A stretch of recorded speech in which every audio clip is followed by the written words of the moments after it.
আজকের বিষয়টি শুধুমাত্র আপনাদের বোঝানোর জন্য উদাহরণস্বরূপ দেওয়া হলো, এর সাথে বাস্তবের কোনো মিল নেই এবং সকল কিছু কাল্পনিক।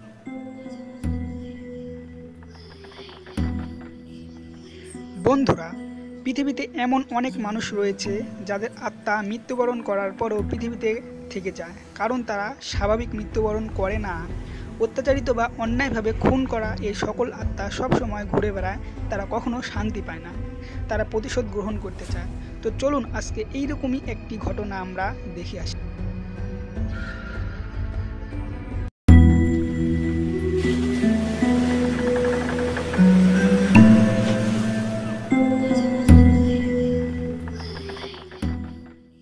একদা কোনো এক গ্রামে দুজন কৃষক ছিল। তাদের পরস্পরের একই একটি জমি ও ভূমি ছিল। তারা প্রতিদিন সেই জমিতে বা পাহাড়ে জমি চাষ করতে যেত।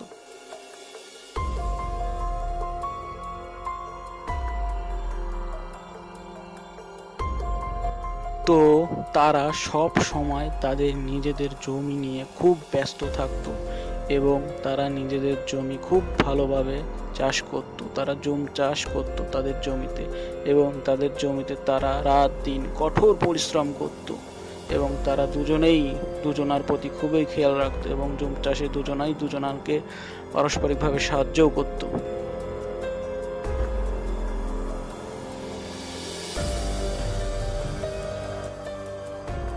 তাদের জমিটি ছিল তাদের বাড়ির খুব নিকটেই, এবং সেই জমিটি ছিল একটি পাহাড়ি জমি। পাহাড়ের উঁচুতে তাদের জমি ছিল।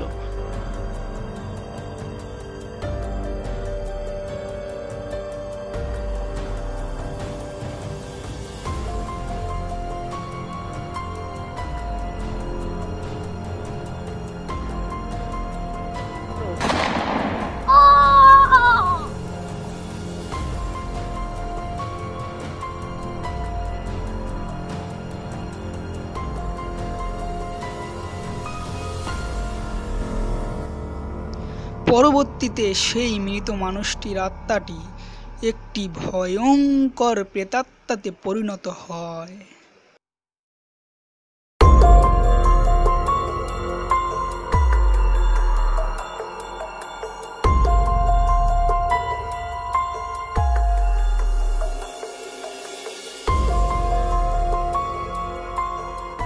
সেই গ্রামের সকল লোক প্রতিদিন ওই লাশটিকে দেখে, কিন্তু কেউ ওই লাশটিকে সেখান থেকে সরায় না, এবং এভাবেই সে লাশটি ওইখানেই পচে গলে যায় এবং তার আত্মা ওখানেই থেকে যায়।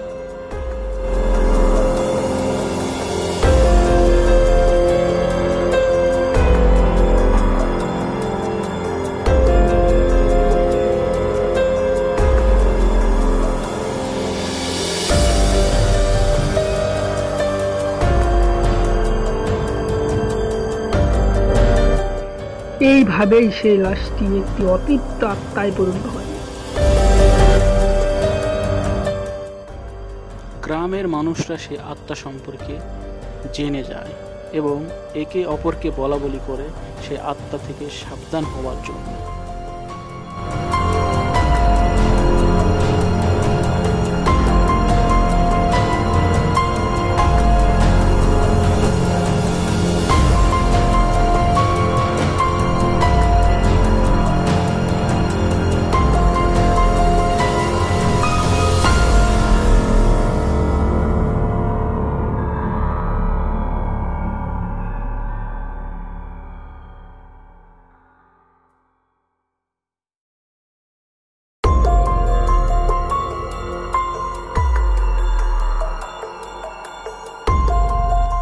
বন্ধুরা, এভাবেই কিন্তু পাহাড়ি আত্মাগুলো মানুষের ক্ষতি সাধন করে থাকে।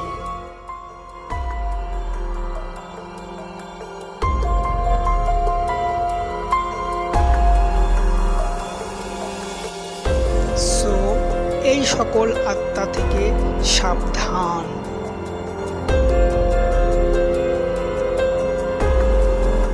Subscribe our channel for next video. Thank you.